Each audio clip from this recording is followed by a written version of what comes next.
I would recommend dating through a dating agency or a matchmaker where the emphasis was on the man to pay, not the woman.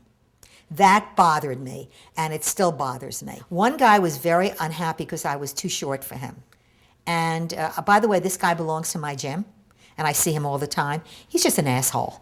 Another guy used to do like movie extra work, and he was a nice-looking man, and all he wanted to do was talk about sex. How he was going to grab me, how he was going to touch me, and then he would sing to me in the middle of a restaurant, and I thought, this guy is crazy.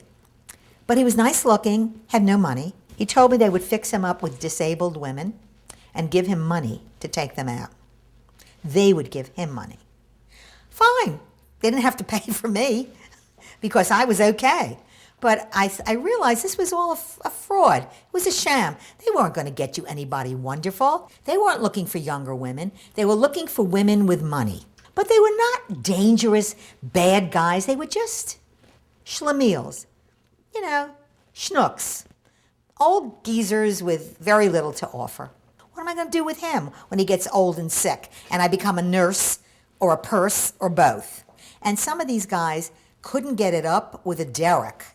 There were not two-way conversations with these men I dated from the agencies. They were one-way conversations. I would just say to them, tell me about yourself, and it went on all night. My conversation lasted 5 minutes. Their conversation lasted 2.5 hours.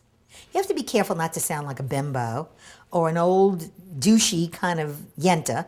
You have to be very careful. I would never do it again because I'm at an age where I don't think it's going to get better. I would rather be introduced to somebody. I wish someone would see one of these videos and say, I can introduce you to a really first-rate guy who would be interested in you. I would not be against dating someone younger than myself, but he would have to be extraordinary. I don't think about sex and romance with older men, ever. But if it happens, it'll be great. If not, I will smile every day of my life as long as I'm healthy.